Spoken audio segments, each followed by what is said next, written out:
Narito ang mga balita sa araw na ito. Eroplano bumagsak, 61 patay.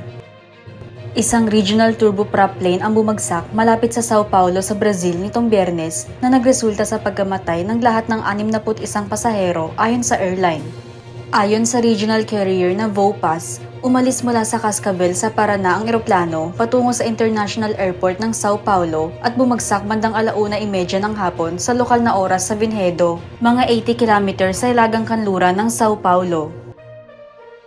Sa isang video na ipinost sa social media, ipinakita ang ATR-72 plane na umiikot ng walang kontrol habang bumabagsak sa likod ng isang grupo ng mga puno malapit sa mga bahay na sinundan ng malaking ulap ng itim na usok.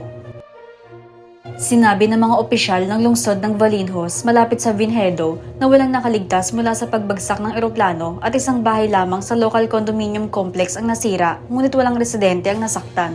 Hindi agad sinabi ng mga otoridad kung ano ang naging sanhi ng pagbagsak ng eroplano. At narito naman ang mga balita sa ating bansa.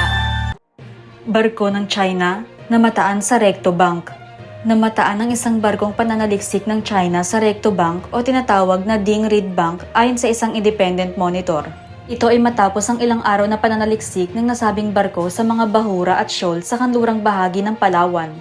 Ayon kay Ray Powell, isang retiradong opisyal ng US Air Force at ng Maritime Transparency Initiative na Sealight, pumasok ang 74 na metrong barko ng China na Kesuez Sanhao sa timog na bahagi ng Recto Bank noong Huwebes ng 10:30 ng gabi. Pinaniniwalaang naglalaman ang Recto Bank ng malalaking reserba ng langis at natural na gas na matatagpuan 85 nautical miles mula sa Palawan. Bagamat nasa loob ito ng exclusive economic zone ng Pinas, hindi pa nagawang pakinabangan ng bansa ang mga yaman nito dahil sa tensyon sa pagitan ng Beijing. Ngayon naman ay dumako tayo sa balitang showbiz. Bambam ng GOT7, bibisita sa Manila at Cebu sa Setyembre. Muling bibisita ang lead rapper, lead dancer at sub-vocalist ng GOT7 na si Bambam sa Pilipinas sa susunod na buwan. Bibisitahin ng leader ng K-pop boy group na GOT7 ang IC3 Convention Center sa Cebu sa Setyembre 6 para sa isang fan sign event at ang New Frontier Theater sa Quezon City, Metro Manila sa Setyembre 9 para sa isang concert. Idaraos ang mga kaganapan bilang suporta sa ikatlong mini-album ni Bambam na Bamesis na inilabas noong Agosto 8. Matatanda ang ilang beses na bumisita si Bambam sa Pilipinas noon. Huli siyang bumisita sa Pilipinas noong Setyembre 2023 para sa kanyang unang solo concert sa bansa, kung saan nagtanghal siya ng cover ng kantang Raining in Manila ng Lola Amor.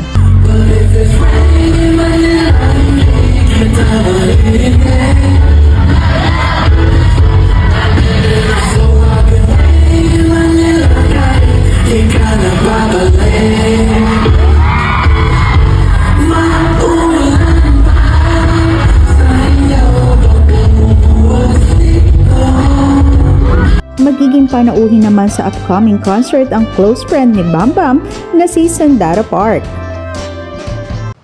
Ako si Jenny Rose Albason, nag-uulat.